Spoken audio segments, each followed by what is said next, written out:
everybody, and welcome to Journey Church Online. My name's Rachel, and I'm a part of the team here at Journey. I just wanted to take a quick second and say how grateful we are that you chose to join us for Church Online today.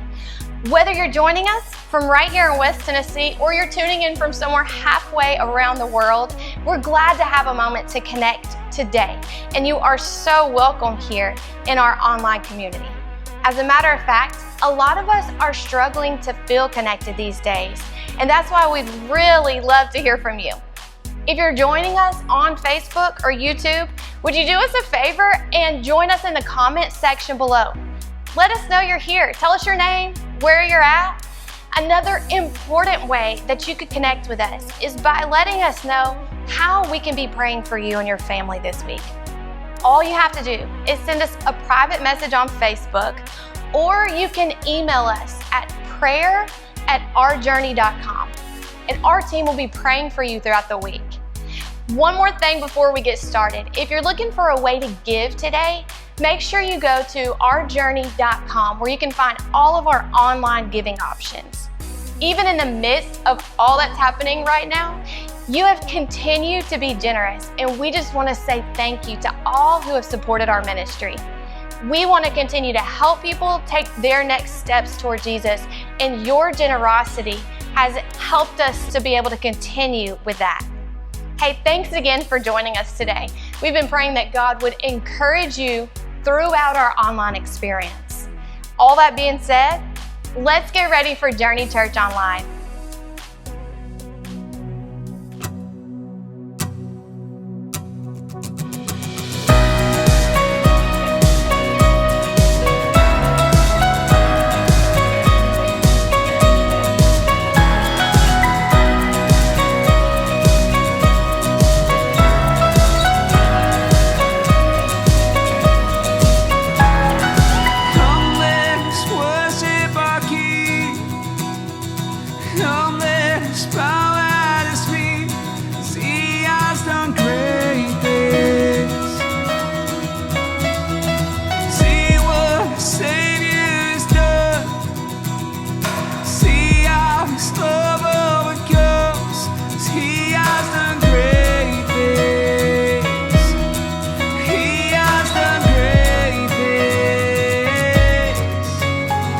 Oh, you of heaven, you conquer the grave.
So this may not be a surprise to you, but we're not together in the same room today.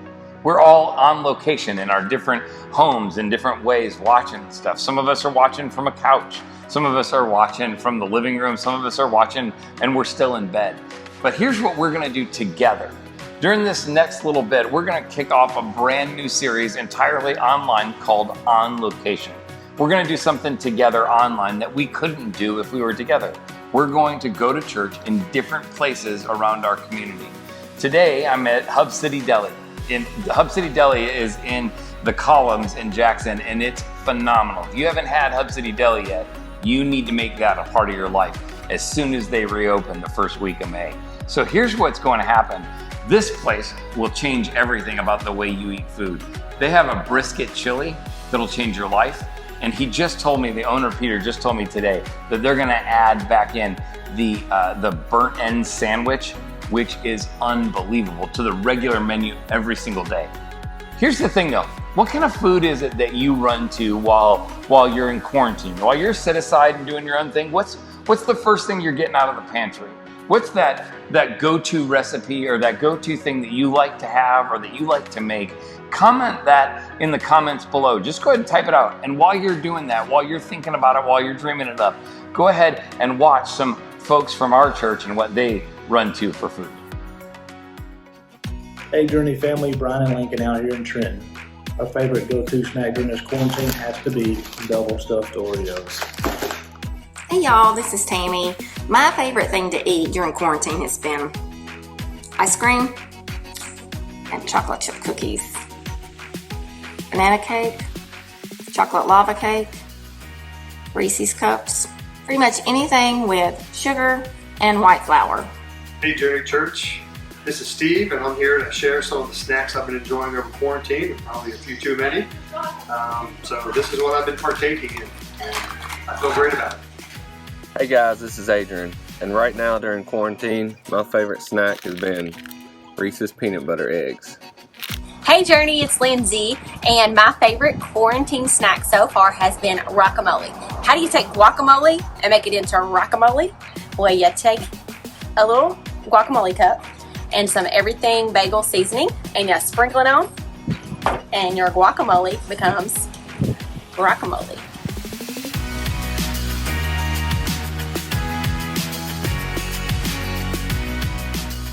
In 1978, a man by the name of Bob Bernstein pitched an idea to the McDonald's Corporation.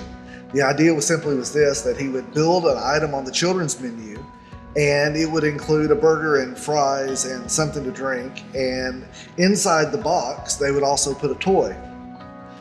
It would keep the kids happy because they had something to play with, which would keep the parents happy because the kids were happy. They actually called it a happy meal. Wouldn't it be great if you could just find a happy meal, one thing that would keep you happy? Well, it worked for them. It made them happy because they've sold hundreds of millions of dollars worth. The first Happy Meal, though, wasn't from McDonald's. It was actually about 1900 years earlier. It came in John chapter 6 in the Bible. John chapter 6 is a fascinating passage because it's actually this series of events that happened in Jesus' life. It all started when he was kind of in a sad place. He had heard about the murder of someone he loved, and he went off to a quiet place to kind of think and catch his breath, and he took his guys with him. A bunch of people followed him. Maybe you've heard the story. It ends up where he feeds thousands of people and heals their sick, and that night he sends his friends across the lake, and the next morning people wake up and they go chase him down again. When they get there, he gives them this little speech, and he was obviously frustrated with them. There was something they weren't understanding. Right in the middle of his teaching and explanation to them, there's a verse, and the verse, when you read it, I guess if you've been to church a lot, it sort of sounds normal, but if you haven't, it just doesn't make any sense, and I think it kind of blew their mind a little bit. This is the verse in John chapter 6 and verse 35. It says, Jesus replied, "I am the bread of life. Whoever comes to me will never be hungry again." I am the bread of life. What? Never be hungry again? It made no sense to them. If you just read it quickly, would make no sense to us now. One, why did he compare himself to bread? We're sitting in at Hub City Deli, one of the things, if you come here, the sandwich that I got here, they put it on this delicious bread, then they toasted it. It's amazing. He said, I'm the bread of life. In his world, bread was kind of the staple item. Maybe it is in your diet too. It was their go-to. It was their comfort food, you might say. It was their sustenance. He was just saying, that's what I want to be in your life. I don't want to be just this extra thing in your life. I want to be where you go. I want to be the thing that you need. I want to be what sustains you. Let me read you a statement. It's one I read every morning in my life. I read this because it has proven to be so helpful to me. To be honest, it's not just because it's helpful, it's because if I don't, I'm fearful of where I'll go. This is the statement: when hurting, bored, confused, angry, or tired. That's a list, isn't it? Hurting, bored, confused, angry, or tired. We all tend to run somewhere. I must choose carefully where or to whom I run, because it will determine my future. There's a lot of people, if you heard their whole story, you would find out that when they were hurting, bored, confused, angry, or tired, they ran somewhere. And some of their deepest regrets are as a result. Can I just ask you as honestly as I can here, where does your mind go when you're hurting, bored, confused, angry, or tired? Where does your brain take you when you're unsettled in your spirit, when your soul doesn't feel like it's at peace? For some of us, we run toward hobbies. Not that hobbies are bad, and not that Jesus would look down on those, but often what we do with our hobbies, they're the thing we think about before we do it, the thing we do, and then the thing we think about afterward. It becomes our obsession, our focus. If someone followed you around, they'd say the most important thing to you is that. And really what it is for many of us, it's just our escape from real life. I don't think Jesus would have a problem with a hobby, but what he wants to be is our escape. He wants to be our go-to. For some people, maybe it's not that. Maybe it's your Netflix, or I don't know, your Hulu or your Disney Plus, or whatever your favorite place to go. I mean, sometimes that's what I do. It's like I don't want to deal with anything else, and I can go escape there and get lost in that. And I don't think there's anything wrong with entertainment. I don't think that's the point at all. I just think it's really dangerous where my go-to becomes that instead of my go-to becomes Jesus. I don't want to be super spiritual about it, but truthfully, we have to understand that the things we consume will eventually determine our outcomes. What we consume usually eventually consumes us. Maybe for you, it's where your addiction started. It's when you first started drinking to feel different, or first started popping that pill, or smoking it, or snorting it, or whatever your drug of choice might be. It's where some people started popping things up on a screen all the time, and it was their escape, it was their go-to. And the problem is not just the thing you do, the problem is the thing that we're not doing, is we're not turning to Jesus. That's the goal. For some people, it may be something that looks as good as work. We just throw ourselves into work, and we work more and more because that success makes us feel a little whole, or it makes us not feel what we were trying not to feel. Can I just ask you, where do you give the real estate of your mind away? What do you turn to when you are hurting, bored, confused, angry, or tired? What becomes kind of your obsession? If you're not sure, if somebody were just to follow you around for a couple of days and just listen to your conversations, it would tell the story. If they just read your post, if they just followed your actions, you wouldn't have to tell anybody. Matter of fact, the people closest to you could probably answer the question better than you can. Well, for me, one of the things I don't want to do is finish my life and look back and realize that all through my life, I've been escaping what I needed and going away from the things that would help. Jesus' message to those people was this: you keep looking for temporary fixes, but I am a forever fix. If you would turn to me, I have a life far better than you could dream. There's a passage in the book of Psalms. I learned it when I was a kid. Psalms 1, it starts out talking about how great it is for people who don't just follow the normal path. And in verse 2, it says these words: but they delight in the law of the Lord, meditating on it day and night. They're like trees planted along riverbanks. Their leaves never wither. They prosper in all they do. The whole point is, I want to give you a life that is stable, that is lasting, that is meaningful. The problem is everything in life tends to draw us in a different direction. A few months ago, I had a friend at church, actually, kind of new around our journey world, and he was also pretty new to faith. He had made some huge decisions to follow Jesus recently. And he was just telling me, he said, Chris, it just seems like I can't stop thinking about what I learned last week or what I read or what I heard at church. It's just on my mind all the time. And then a few minutes later, he said, well, while I was at work the other day, I was thinking about, or I was telling my wife about, and it was just so obvious that he had literally made Jesus the bread of his life, that that's what was sustaining him. It was what was moving him forward. I think there have been times in my life that I would say that's sure true of me, but there have been other times when I'm afraid maybe it's not. I don't know if you've ever watched the television show The Voice. At our house, we watch it some. At the very beginning of the show, the first few episodes, they do what they call blind audition. Really what it is somebody comes on stage and the 4 judges have their backs turned and they sit in a chair. And so they hear them without seeing them. And then if they're really interested, if they think that's somebody they want to team with, they push a button and it turns their chair around. And when it does, face to face, they see the person now they're going to be vying to lead them as their mentor. On the bottom of the chair, it has these amazing words. It says, I want you. Pretty incredible moment. You can always watch the vocalist. Immediately you can see their confidence bolstered. Can I just tell you something? I don't know what you think of God. I don't know what you think of Bible. I don't know what you think of religion. I don't know what you think of spirituality. But long before you were even a twinkle in someone's eye, I just want you to know that the God of the universe hit his button and he turned toward you. That the one who knew all of your off-key notes, who knew all of your struggles, all of your good and all of your bad, the one who had every right to judge you, he chose you. He turned toward you. You were important enough to him that he gave his life on your behalf. That's what we run to. That's why he said, I'm the bread of life. That's not intended to be an ought to, you better do that more, or let me tell you what you're doing badly. It's just saying if we could understand the Jesus who said that and how he feels about you, it would be so easy to run to him.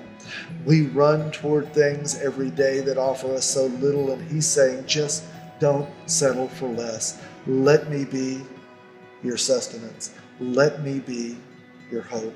Let me be your comfort. Let me be your go-to. I read a story this week about a dad who had a 2-year-old, and he took his 2-year-old to the mall, which tells us a lot of things. One, it tells us that the guy was probably doing a lot of drugs or something, because who would take a 2-year-old to the mall? And his kid was just going ballistic, because 2-year-olds do that. He was grabbing things and throwing things, and he was making a lot of noise, and the dad was super frustrated. A lot of the other people were watching him, and he was trying to figure out what to do, and he kind of did a rather unusual thing. He grabbed the kid up, and he squeezed him really close to his chest. And when he did, he started singing a song, and it wasn't a pretty song. It wasn't a good song. It was completely off key. Most of the words didn't rhyme. The song kind of went like this. He said, I love you. I'm so glad you're my son. You bring me joy. And as he walked through the stores on his way out, he just kept singing it over and over. I love you. I'm so glad you're my son. And you bring me joy, over and over and over, till they got in the car and he buckled his kid in the car seat, jumped in the front, and they pulled away. As he was pulling away, he listened, and from the back seat, he heard the voice of his 2-year-old saying, Dad, sing the song some more. And isn't there something in all of us that wants to believe that somebody who matters would say those words to us? That I love you. I am so glad you're my child. That you bring me joy. Here's the crazy thing. The God of the universe, who deserves to judge and dismiss, he has chosen to say those words to you and to me. He said, I'll be the bread of your life because I love you. I am so glad you're my child. And you bring me joy. I don't know what you think about God, but if you couldn't use a fresh dose of that, I don't know how you're living, because I sure need it. The reason he wants to be a bread of life is not so I can say, you ought to do that or you've got to do that. He wants us just to receive his offer. And maybe today, this is for the first time in your life, you would go to him and say, God, if you would love me, I would accept your gift. I'll make you my bread of life. You'll be what I run to. You're where I'll place my trust. If you'll love me and forgive me, I'll accept you.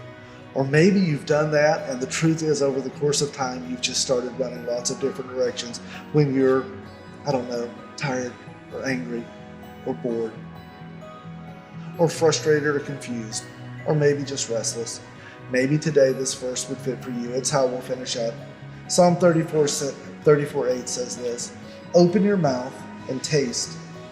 Open your eyes and see how good God is. Blessed are you who run to him."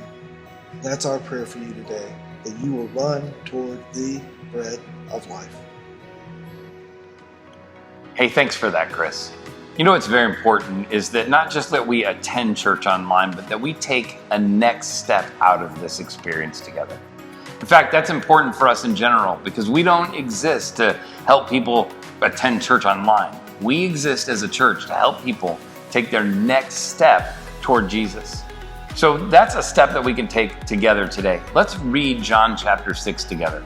Maybe at some point you just crack open your Bible and this week you read John chapter 6. And then if you do this for us, if you post maybe a couple of verses or a thought from a couple of verses or anything that you've got that kind of lays on your heart about that, post it online and use the hashtag #OnLocation.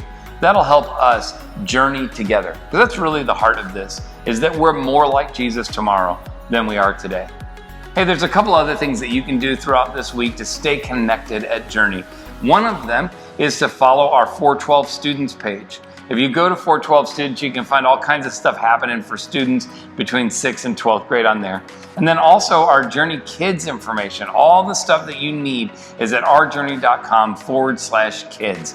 That information is available for you there. There's tons of stuff that you can do to engage and get online and interact with kids and with other parents. So make sure you're a part of those things. We've got groups again on Tuesdays and Thursday nights. So just look for those things online on our Facebook page right here. Those are helpful and important ways for you to stay connected.